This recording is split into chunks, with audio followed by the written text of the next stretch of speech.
Hello students, second chapter को आगे बढ़ाते हैं। एसिड्स, बेसेस एंड सॉल्ट्स, और इसमें जो टॉपिक ले रहे हैं chemical properties of acids and bases. Last जो अपना क्लास थी उसमें मैंने आपको इंडिकेटर के बारे में बताया था। कुछ ऐसे केमिकल्स नेचुरली भी हो सकते हैं और मैन मेड भी हो सकते हैं जो हमें एसिड और बेस के बारे में इंडिकेशन देते हैं। आपने देखा था लिटमस के बारे में, और लिटमस के बारे में आपको क्या ध्यान रखना है कि अगर ये लिटमस पेपर दो तरह के होंगे, रेड और ब्लू लिटमस, सॉल्यूशन फॉर्म में भी आते हैं बट ज़्यादातर रेड और ब्लू पेपर के फॉर्म में लेते हैं, और बहुत सामान्य से इसका टेस्ट हो जाता है इजीली कि दिया गया जो सब्सटेंस है वो एसिड है या बेस है। एसिड में ब्लू लिटमस रेड हो जाएगा और बेस में रेड लिटमस ब्लू हो जाएगा।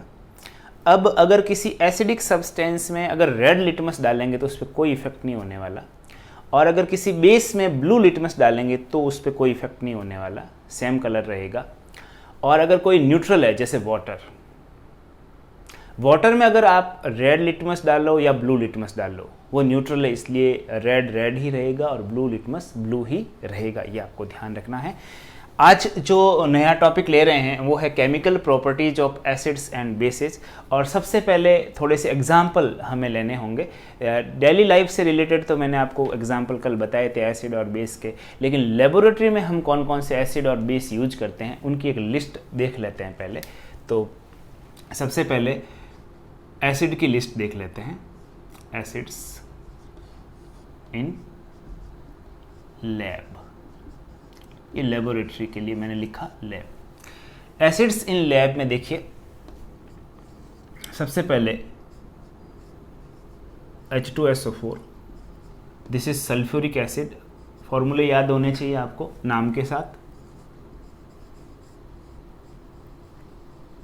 बहुत ही स्ट्रांग होता है, किंग ऑफ एसिड बोलते हैं इसको, ध्यान दें, किंग ऑफ एसिड्स। दूसरे नंबर पर आपको याद रखना है HNO3 नाइट्रिक एसिड।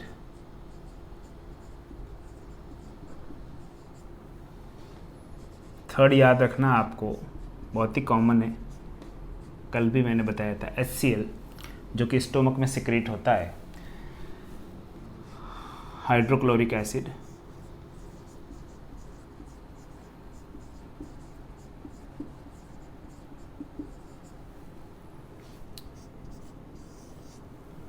ये तो तीन सबसे इम्पोर्टेंट लेबोरेटरी में मिलने वाले एसिड्स है, और इनको कॉमनली अपन स्ट्रॉन्ग एसिड बोलते हैं। जनरली ये स्ट्रॉन्ग एसिड होते हैं। इसके साथ साथ इनको मिनरल एसिड्स भी बोलते हैं।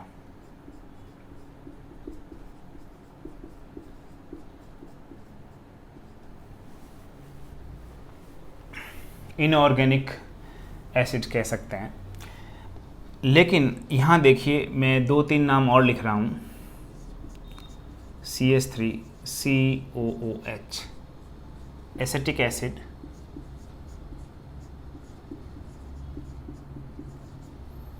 ये कॉमन नेम है इसका एसिटिक एसिड। इसका एक IUPAC नाम होगा एथेनोइक एसिड। जैसे कार्बन एंड इट्स कंपाउंड पढ़ेंगे तो उसमें ये आएगा एथेनोइक एसिड। बहुत पूछा जाता है इसका फॉर्मूला एग्जाम के अंदर। एसिटिक एसिड का फॉर्मूला क्या है, 4th चैप्टर में इसके बारे में डिटेल पढ़ेंगे। और HCOOH, देखिए COOH ये कॉमन है यहाँ पे, ये एक ही कार्बन वाला है, ये दो कार्बन वाला है। This is common name for this acid is formic acid. Why we called it formic acid ये मैं आपको बाद में बताऊंगा। इसको एसिटिक क्यों कहते हैं ऑर्गेनिक में पढ़ेंगे, ऑर्गेनिक केमिस्ट्री जब अपना 4th चैप्टर पढ़ेंगे उस वक्त। और इसका IUPAC नाम होता है मेथेनोइक एसिड।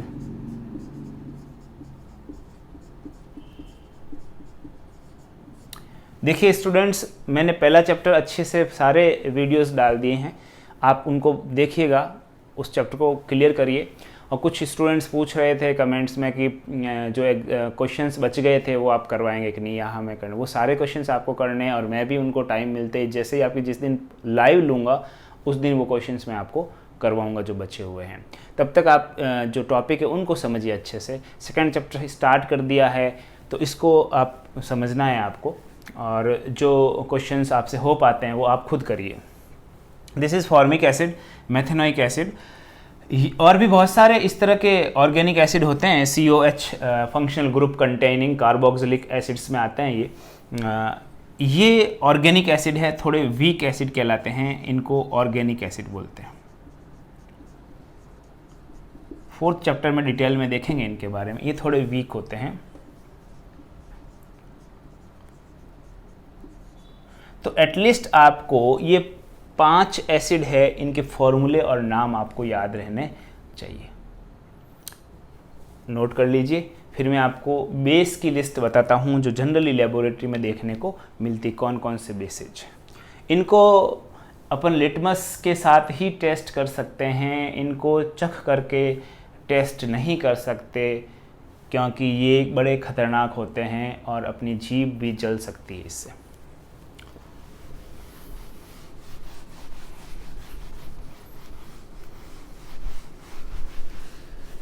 देखिए एक लिस्ट बनाते हैं बेस की।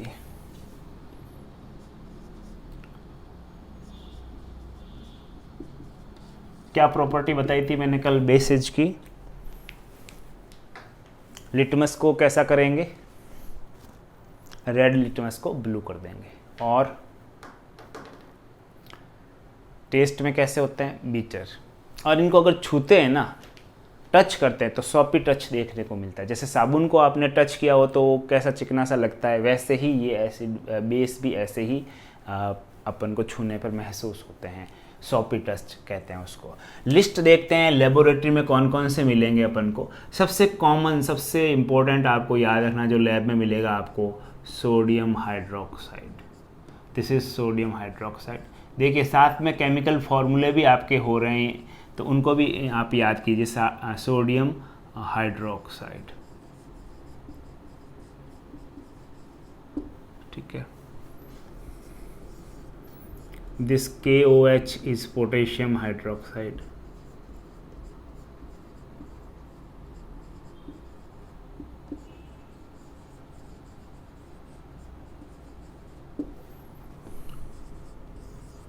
दिस थर्ड पे आप मैग्नीशियम हाइड्रोक्साइड, बहुत ही इम्पोर्टेंट है। ये मैं आपको बताऊंगा कि यहाँ 2 कैसे आ गया, इसको ब्रैकेट में क्यों लिखा, यहाँ ये 1 ही OH है, यहाँ भी एक बार OH है। तो ये मैं आपको एक दिन जब आयंस के बारे में फिर से बताऊंगा, फार्मूले का मुझे एक दिन आपको क्लास लेके समझाना है कि कैसे फार्मूले हम याद कर सकते हैं, तैयार कर सकते हैं। मैग्नीशियम हाइड्रोक्साइड,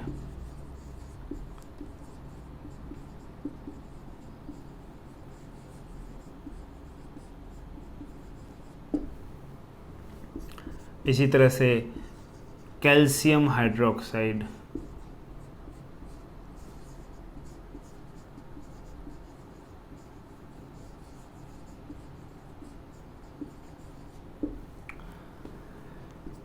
एक और लिखिए एल्यूमिनियम हाइड्रोक्साइड, AlOH का होल थ्राइस। एल्यूमिनियम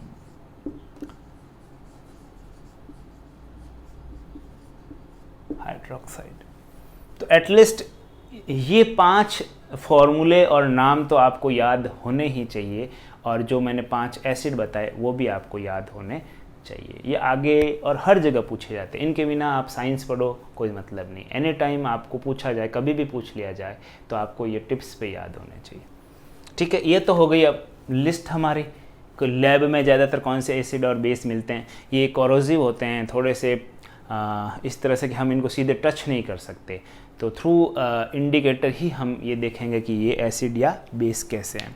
इसके बाद जो नेक्स्ट टॉपिक ले रहा हूँ, अब आपका जो है वो समझना है टॉपिक को, क्या है chemical properties of acids and bases. तो इसमें कुछ रिएक्शंस होगी। सबसे पहले बात करेंगे एसिड की रिएक्शन मेटल्स के साथ, कि मेटल के साथ एसिड कैसे रिएक्ट करते हैं। तो टॉपिक हो गया reaction of metals, reaction of acids कर लीजिए विद मेटल्स। मेटल्स क्या होती है, पूरा चैप्टर है मेटल्स एंड नॉन मेटल्स का, उनकी केमिकल और फिज़िकल प्रॉपर्टीज़ को हमें स्टडी करना है। तो मेटल्स देखिए, जो एलिमेंट्स हैं वो पीरियोडिक टेबल में 118 है, उसमें से बहुत सारी तो मेटल्स है, उसमें कुछ नॉन मेटल्स है और कुछ मेटलॉइड्स होती है। मेटल्स जो होते हैं उनकी क्या खास प्रॉपर्टी होती है, उनकी अपनी एक फिज़िकल प्रॉपर्टी होती है, जो इसके इलेक्ट्रिसिटी के अच्छे कंडक्टर होते हैं, हीट के कंडक्टर होते हैं, हार्ड होती है जनरली, हालांकि कुछ सॉफ्ट मेटल्स भी होती है, इनके मेल्टिंग पॉइंट जनरली हाई होते हैं। जैसे आप देख रहे हो आयरन है, कॉपर है, गोल्ड है, एल्यूमिनियम है, मैग्नीशियम है, जहाँ पीछे IUM लगता है, जिनके नाम के पीछे क्या सफिक्स लगता है, IUM, वो मेटल्स होती है। इनकी अपनी एक शाइनिंग होती है, इनमें एक स्पेशल साउंड होती है, इनको अगर पीटा जाए किसी से हैमर से तो ये सीट में कन्वर्ट हो जाती है, चादरें बनाई जाती है, इनको वायर में कन्वर्ट किया जा सकता है। आप देखते हो जितने भी वायर होते हैं वो सब मेटल्स के होते हैं, specially copper wire, aluminium wire, जो इलेक्ट्रिसिटी के सर्किट बनाने में यूज़ करते हैं। तो ये मेटल की एक प्रॉपर्टी होती है। और मेटल की सबसे इम्पोर्टेंट प्रॉपर्टी अगर समझना चाहो तो ये मेटल जो होती है, इनके जो एटम होते हैं, इनकी आउटर मोस्ट ऑर्बिट में इलेक्ट्रॉन, अगर थोड़ा सा 9th का याद आ रहा है आपको, तो जो इलेक्ट्रॉन है वो 1, 2 या 3 होते हैं, और ये इलेक्ट्रॉन लूज करते हैं आसानी से। और जब ये इलेक्ट्रॉन लूज करती है मेटल्स, तो इनके ऊपर पॉजिटिव चार्ज आता है और ये कैटायन का फॉर्मेशन करते हैं। ये चीज़ें 9th में थोड़ी सी पढ़ी थी हमने, तो ध्यान दीजिए, यहाँ इतनी ज़रूरत तो नहीं पड़ेगी, लेकिन मेटल्स क्या है आपको आइडिया होना चाहिए, जो आप अधिकतम जानते हो। पीछे IUM लग रहा है तो वो मेटल्स है। देखते हैं कि एसिड इन मेटल्स के साथ रिएक्ट करता है तो क्या फॉर्मेशन होता है। बहुत ही इंपॉर्टेंट रिएक्शन है एसिड और मेटल की। देखिए, जब भी कोई एसिड, अब यहाँ एक चीज़ आप ध्यान रखना कि जो भी एसिड लेंगे वो कैसा लेंगे, डाइल्यूट लेंगे। देखो ये डाइल्यूट क्या है और कंसंट्रेट क्या है। एसिड के केस में या किसी भी केमिकल के केस में जनरली उनकी जब कंसंट्रेशन की बात आती है तो कभी तो हम कहते हैं जो एसिड है वो कंसंट्रेट है, कॉन्क, और कई बार हम बोलते हैं वो डाइल्यूट। ठीक है ना। तो क्या मतलब, कुछ नहीं है, बहुत सिंपल सी चीज़ है कि अगर उसमें वाटर मिक्स है, अगर वो 100% प्योर है, पूरी तरह से प्योर है, तो वो कंसंट्रेट माना जाएगा। और उसमें अगर वाटर मिक्स कर दें तो वो डाइल्यूट होता जाएगा, उसकी जो स्ट्रांगनेस है थोड़ी कम होती जाएगी। जितना ज़्यादा पानी मिलाओगे उसके अंदर उतना ही ज़्यादा डाइल्यूट होता जाएगा, यानी जिसमें वाटर मिक्स है वो डाइल्यूट होते हैं। तो यहाँ जो अपन रिएक्शन कराएंगे मेटल के साथ एसिड की, वो एसिड डाइल्यूट होनी चाहिए, वाटर उसमें मिक्स होना चाहिए, ताकि रिएक्शन आसानी से होती है, कंसंट्रेट नहीं लेने। और जब भी एसिड की रिएक्शन किसी मेटल के साथ करवाओगे, suppose this is a metal, और तब आप फिक्स कर लें कि मेटल और एसिड के कॉम्बिनेशन से क्या बनेगा। यहाँ पर एक तो बनेगा सॉल्ट, एग्जाम्पल मैं लूँगा, और एक बनेगा गैस रिलीज होगी यहाँ पर, that is the hydrogen gas. ध्यान दें, बहुत बार पूछा जाता है कि जब एसिड के साथ मेटल की रिएक्शन होती है तो कौन सी गैस इवॉल्व होती है, दैट इज हाइड्रोजन गैस। देखिए रिएक्शन ले लेते हैं।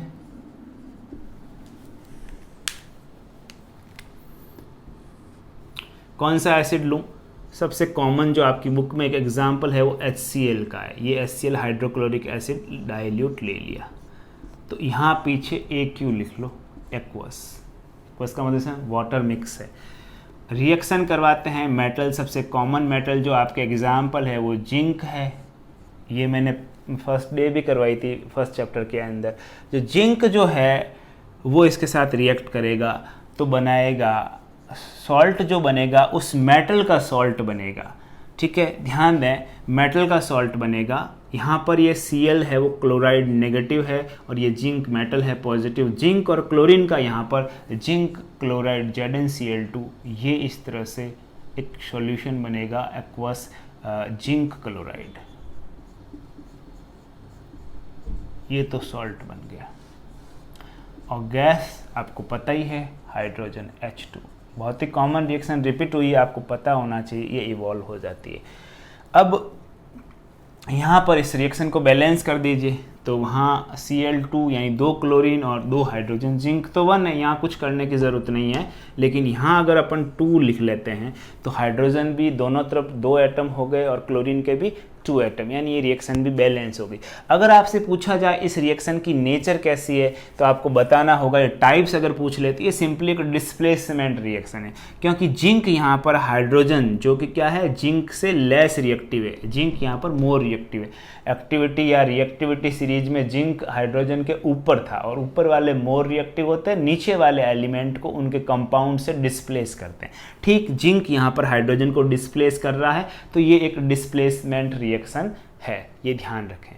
ठीक है, तो ये बहुत ही कॉमन रिएक्शन है इस तरह से हाइड्रोजन गैस। अब यहाँ एक चीज़ और, ये आपकी एक एक्टिविटी है बुक के अंदर पूरी की पूरी, अच्छे से इस एक्टिविटी को पढ़ना। इसमें क्या पूछा जा सकता है कि आप पूरा एक्सपेरिमेंट सेटअप बिठाते हैं और उसमें जब हाइड्रोजन गैस रिलीज होती है, और तो मैंने आपको बताया था कि ये गैस जो होती है वो हाइड्रोजन की प्रॉपर्टी क्या होती है, ऑर्डरलेस होती है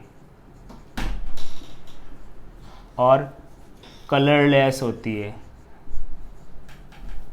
ठीक है, बट ये एक्सप्लोजिव है, जब ये बर्न होती है तो एक्सप्लोजिव है, यानी कि एकदम विस्फोट के साथ जलती है, विस्फोटक है। और ये बहुत ही अच्छा फ्यूल भी है जो ज़्यादातर जो रॉकेट वगैरह में यूज़ किया जाता है। आने वाले टाइम में ये बहुत ही इकोनॉमिक जो वो होगा, ईंधन होगा, फ्यूल होगा, इसका यूज़ करेंगे। तो इसकी पहचान कैसे होती है, जब भी आप इसको जलाएंगे, किसी जलती हुई चीज़ पास में लाएंगे तो ये कैसी साउंड के साथ जलता है, this burn with the pop sound. कई बार पूछा जाता है किस साउंड के साथ ये जलता है, पॉप साउंड के साथ ये बर्न करती है ये गैस, इस गैस की प्रॉपर्टी। तो ये कॉमन एग्जांपल मैंने आपको बताया, मैं और भी एग्जांपल रखता हूँ आपके सामने। देखिए बहुत सारे आप इस तरह से मेटल्स चेंज कर सकते हैं। अब आप जिंक की जगह यहाँ पर सोडियम ले सकते हैं, और कोई मेटल ले सकते हैं, मैग्नीशियम ले सकते हैं। ठीक है ना, आप चाहे तो मेटल बदल करके एसिड चेंज कर सकते हैं या मेटल भी बदल सकते हैं। जैसे मान लो मैं यहाँ पर इस बार H2SO4 ले लेता हूँ, ठीक है, ये एक्वस डाइल्यूट सल्फ्यूरिक एसिड, और इसकी रिएक्शन मैं जिंक के साथ करवाता हूँ। ये जिंक मेटल आप चेंज कर सकते हैं यहाँ पर, ठीक है ना, लेकिन कॉपर नहीं ले सकते और कॉपर से नीचे वाली मेटल नहीं ले सकते, क्योंकि हाइड्रोजन जो है वो किसके ऊपर है रिएक्टिविटी सीरीज में, ध्यान दो, कॉपर से ऊपर है। तो कॉपर हाइड्रोजन को डिस्प्लेस नहीं करेगा।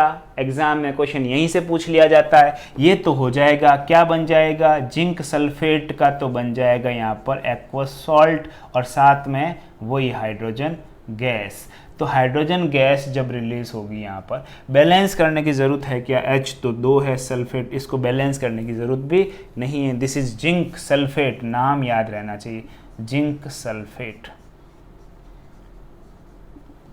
वो हाइड्रोजन गैस। तो ये इस तरह से बहुत ही कॉमन रिएक्शन हो गई।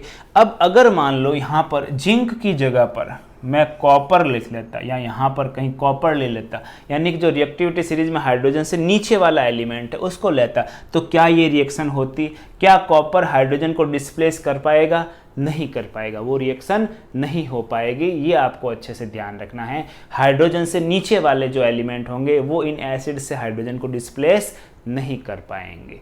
ठीक है, एक चीज़ इसमें और है, और वो है HNO3 के केस में है कि HNO3 जब इनसे रिएक्ट करता है तो क्या हाइड्रोजन गैस रिलीज होगी।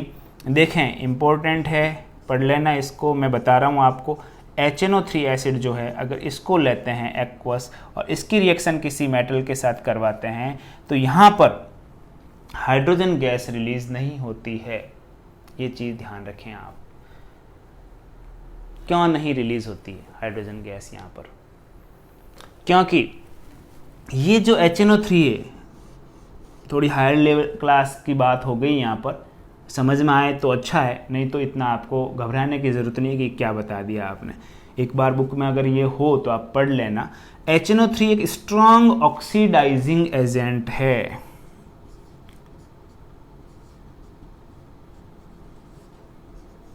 ये बहुत ही स्ट्रॉन्ग ऑक्सीडाइजिंग एजेंट, इसलिए जैसे ही हाइड्रोजन गैस रिलीज होती है ये उसमें ऑक्सीजन ऐड करके उसको किस में कन्वर्ट कर देता है, वाटर में कन्वर्ट कर देता है। तो instead of here hydrogen gas, release of the hydrogen gas, there is the formation of water and also there is the formation of oxides of nitrogen, nitrogen के ऑक्साइड्स भी बन जाते हैं, और जिंक का नाइट्रोजन के साथ जो कंपाउंड बनेगा नाइट्रेट के साथ वो तो यहाँ बनना ही है। तो ये चीज़ ध्यान रखें, अगर इसकी आपके सिलेबस में हुई ये रिएक्शन तो मैं इसको करवाऊंगा, नहीं तो फिर आपको इसके ऊपर ज़्यादा ध्यान देने की ज़रूरत नहीं है। अदरवाइज जनरली जो होता है वो मैंने आपको इन दोनों केसेस में बता दिया। आपके यही एग्जाम्पल है, एक एग्जाम्पल आप इसको और ले लीजिए। इसके आगे बढ़ते हैं और एसिड की जगह लेते हैं अपन बेस, तो क्या होगा, नोट कर लो आप इसको।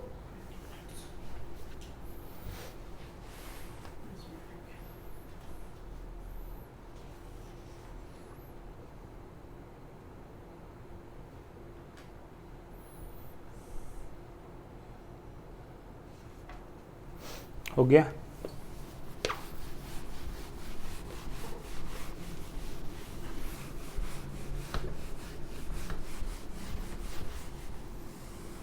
देखिए, अगर रिएक्शन कराएं एसिड की जगह बेस ले लें, तो ये ले लिया बेस, वही एक्वस लेना है आपको और मेटल, ये हो गई मेटल। बताइए क्या बनेगा? ठीक वही मेटल का सॉल्ट, उस मेटल का सॉल्ट बनेगा और साथ में हाइड्रोजन गैस, कोई डिफरेंस नहीं दोनों में, एक ही चीज़ है।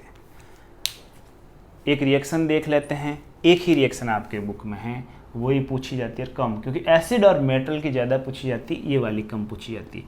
लेते हैं बेस सोडियम हाइड्रोक्साइड,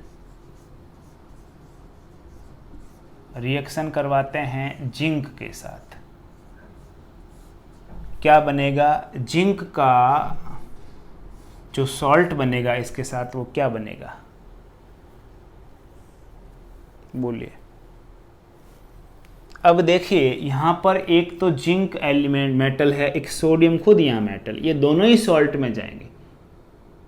अभी तक क्या था एसिड के केस में, वहाँ पर मेटल एक ही थी, एसिड का जो फॉर्मूला था उसमें कोई मेटल नहीं था, यहाँ पर मेटल है बेस में भी और ये मेटल है, दो मेटल का सॉल्ट बनेगा यहाँ पे। तो यहाँ बनेगा सोडियम जिंकेट, मैं पहले नाम लिख देता हूँ क्योंकि आपको याद रखना है नाम, सोडियम जिंकेट, ये तो बनेगा सॉल्ट, और साथ में वही हाइड्रोजन गैस H2, इसमें कोई दिक्कत है ही नहीं। फॉर्मूला कैसे याद रखना आपको, देखिए लिखिएगा सोडियम, और एक बार मैं ऐसे लिख देता हूँ। अब देखो इस फॉर्मूला को कैसे लर्न करना, कि ऑक्सीजन जो होता है उसके ऊपर -2 ऑक्सीडेशन स्टेट होती है, क्योंकि ओवरऑल जो कंपाउंड होता है वो न्यूट्रल होता है, और मेटल्स के ऊपर पॉजिटिव होता है। सोडियम के ऊपर +1 होता है, जिंक के ऊपर +2 होता है, ऑक्सीजन के ऊपर -2 होता है। अब इसके अकॉर्डिंग देखा जाए तो प्लस का कितना हो रहा है, 3 हो रहा है, और माइनस का कितना हो रहा है, 2। तो ये प्रॉपर फॉर्मूला नहीं है। तो कैसे इसको प्रॉपर किया जाए, अगर इसको 4 कर दिया जाए तो 4 कैसे करोगे, ऑक्सीजन को पीछे 2 लगा दो यहाँ पर, ठीक है। अब ये 3, इसको अगर 4 करना हो तो यहाँ 2 लगा दो। अब देखो +1 कितनी बार हुआ, 2, और 2 एक बार, तो कितना हो गया टोटल, प्लस कितना हो गया बताओ, 4 हो गया, और यहाँ -2 एक ऑक्सीजन एटम पे, तो दूसरे पे -2 हुआ तो कितना हुआ, 4-। तो ये अपने आप में न्यूट्रल और ये फार्मूला, इसलिए इस फार्मूले को रटना नहीं, अच्छे से समझने की कोशिश करनी है किसी भी फार्मूले में। ये चीज़ें ऑक्सीडेशन स्टेट प्लस कितना माइनस कितना, ये मैं आपको एक दिन अच्छे से बताऊंगा। तो this is the formula of sodium zincate Na2Zn O2 और हाइड्रोजन गैस। बैलेंस नहीं है, बैलेंस कर दो, यहाँ 2 लगा के देखते हैं, और तो जिंक बैलेंस है, 2 सोडियम 2 ऑक्सीजन 2 हाइड्रोजन, ये पूरी तरह से बैलेंस है। तो आपके सामने आज मैंने केमिकल प्रॉपर्टीज ऑफ एसिड और बेस में, पहले तो आपको मैंने बताया कि एसिड और बेस की एक लिस्ट तैयार कीजिए, जो मैंने लिखी एटलीस्ट वो सारे याद होने चाहिए।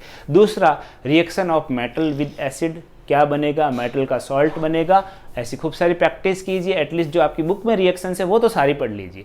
और उसके साथ में हाइड्रोजन गैस रिलीज होती है, ये बहुत पूछा जाता है। लेकिन कॉपर ऐसा नहीं कर पाता। क्यों नहीं कर पाता कॉपर? क्योंकि कॉपर रिएक्टिविटी सीरीज में हाइड्रोजन से नीचे है, वो हाइड्रोजन को डिस्प्लेस नहीं कर सकता। और बेस के साथ भी वही चीज़ है, एक ही आपका एग्जाम्पल है बुक का, अगर ले दे के आया है तो इससे बाहर नहीं जाएगा। तो ये फॉर्मूला आपको याद रखना, इसमें भी गैस तो हाइड्रोजन रिलीज होती है। अब अपन नेक्स्ट टॉपिक लेते हैं इसके अंदर।